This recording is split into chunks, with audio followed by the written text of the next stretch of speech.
So Albie Shore has said that he has been subpoenaed to testify in the Diddy trial. Now, a lot has been going on in this Diddy trial about who's testifying and who isn't testifying. According to the rumors, from big media outlets, they said that Aubrey O'Day was subpoenaed and supposed to testify this Monday.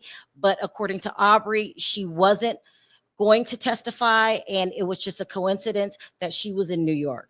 Then you have witness number three, who is allegedly Allie Carter. She was supposed to testify that she was with Diddy. She went to one of his parties, and not only that, she was a minor at the time. That would be a powerful testimony. Diddy parties.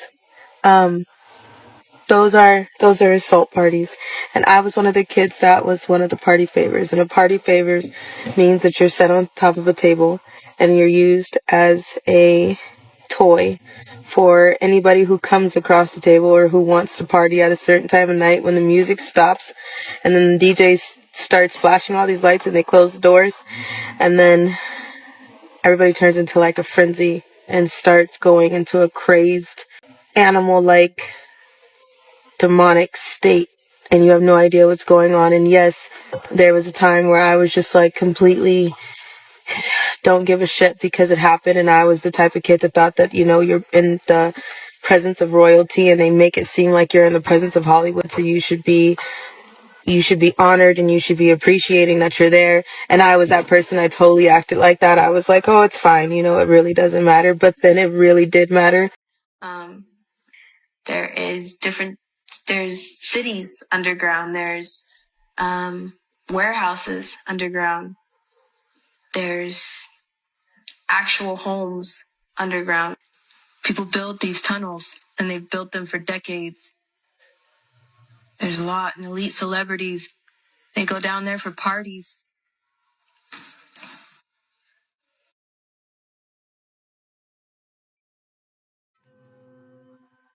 Underneath the Getty Museum in Los Angeles, California. I was there for a cock party. We walked through the museum, through the garden area, and employees led us to underground tunnels. We had to take an elevator and stairs. We had to be led. There is no way that you can just walk into a tunnel. The entrances and the exits are in your face, but there's no way that you can just walk through tunnels. You'll get stuck. You'll go deeper and deeper. You won't be able to come back out because it's hard, because the tunnels run all different directions for miles and miles and miles and miles. So if you go down the wrong one, you'll get stuck, and it's confusing to turn back around and get back to where you're going. So you have to be led in and out. I think people assume that when you... A minor, but according to the rumors, she can't be found. The last time she spoke to her attorney, she said she didn't want to testify anymore. So it will be a fresh air if Albie Shore did testify, because we want to start hearing about the charges. And does that mean he has something to say about the charges? Listen to his last interview when he talks about being subpoenaed. Is Diddy suing you or threatening to sue you? No. No? I have the truth. But one thing is, you have volunteered to testify at the trial, correct? Not as of yet. Actually, I was subpoenaed. Okay. So my attorneys worked something out. So I believe when the time is right, I'm going to discuss it with my attorneys. But you're willing to? Oh, absolutely. Absolutely, I am. And again, there's no, like I said, this is not marketing for me. I'm living this life. And So the let me only ask- reason I wanted to tell the story, Kurt, was very specifically because I was ignored. There was the most expensive PR campaign against me to shut me down. If you actually knew what they did to me, there was a bounty on my head. There was a bunch of stuff. So do you think specifically then that Sean Diddy Combs or people affiliated with him did something to you that caused you to have multi-organ failure? I believe this to be the case, yes. Absolutely. Wow. My first time saying it. Are you concerned that he still has power outside of incarceration? Remember, I'm the only one who spoke up, and I'm the only one left alive. So this is not about a scared thing, It's just time to reveal the truth. I mean, it is what it is. I went through many, many years of scrutiny and being dragged face first on the concrete, being called delusional and things of that nature. When I said sex trafficking and all the things that I said, because my job was not, listen, I don't want to take down your business if that's what you're doing. Just stay out of my backyard. Stay out of what I'm doing. I'm focused, how did we start this, Kirk, from Mount Vernon, writing love songs, to a case, arguably bigger than OJ. Now, Albie Shore has never wavered from his story. He always said that it was Diddy that put him in a coma. He said that Diddy was trying to take his life. Now, according to Albie Shore, he was diagnosed with a condition called acute on chronic liver failure. And basically what happened to him is all of his major organs start to shut down at one time. He was in a coma for 2 months, and he also had a liver transplant. And from the moment that he woke up out of his coma, he had to learn how to talk again, walk again. But one thing he was very, very sure about, he said from day one, P. Diddy did this to me. And even though his son Quincy pleaded with him to stop talking about this in public, he did not. And as a result, his relationship with Quincy is fractured till this very day. Now, Gene Deal will go on to somewhat vouch for his story and even try to convince Quincy to keep a relationship with his father. Albie Shore is my dude. And when we see each other, it seems like no matter how long it is and how long it's been, we've always had love and been cool with each other. I got a lot of respect for Al. I want to say this to you, Quincy, because I know that your mother was protecting you. It was for what Puff would have done to him. Your father ain't never been no sucker. He's a good dude. And your mother was protecting you and him from Puff.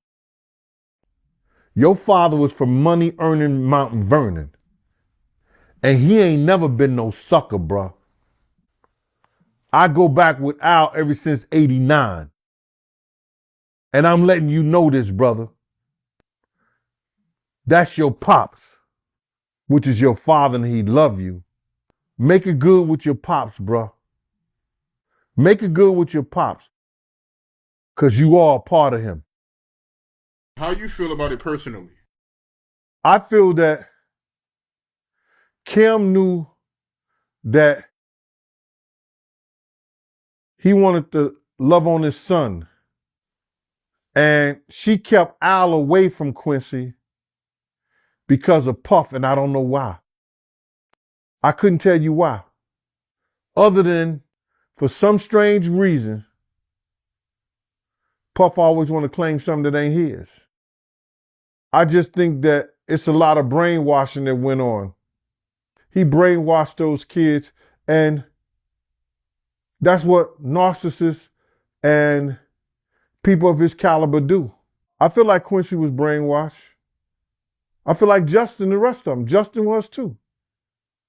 Justin's mother was real strict. Misa was real strict with Justin. When he got with Puff, he got brainwashed. So what would make him do what he did to Albie Shore? If them two was cool, why would he take his girl like that? It's a power thing. We used to be in situations, I told you, remember me and you had the discussion about, like, he wanted every girl that Pac ever had. Remember that? His baby mama, Sarah, was a $500 bet. He betted somebody in the studio $500 that he was going to get Sarah within 2 weeks. And she was dating an NBA basketball player, allegedly. And he got her. And he won his $500. But she was Kim's best friend. That's what it is, bro. He didn't care nothing about Al. Now, another thing that Albie Shore was right about, people are scared to testify against Diddy. I had no idea that Kim's family was pressuring Kim's father to get her case reopened. At the very least, at the very most, they wanted him to press charges against P. Diddy because they don't believe that Kim passed away from a pneumonia. However, Jake Porter refuses to do it. He says that he feels like something was wrong. He doesn't know what happened. However, he says it'll come out in due time through God's will, but he doesn't want to press charges himself. Now, I really do think it's great that Al B. Sure wants to testify against Diddy. He wants to tell his stories about Kim and what happened to him. But here's another thing that I can't overlook. This case is about P. Diddy. It's a RICO charge. It's an ex-trafficking charge. I'm finding it hard to believe that Al would have anything to say on those subjects, what he is charged for.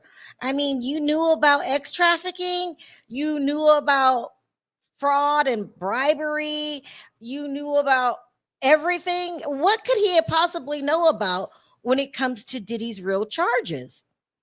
Do you know the inside work of how his empire is ran?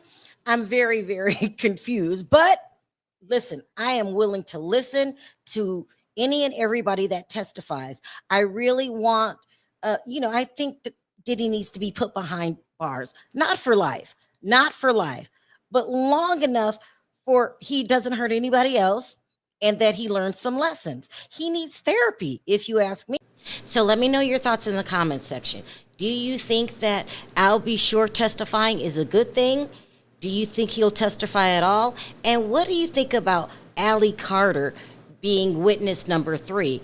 And if she is witness number 3, where is she? Until next time, bye for now.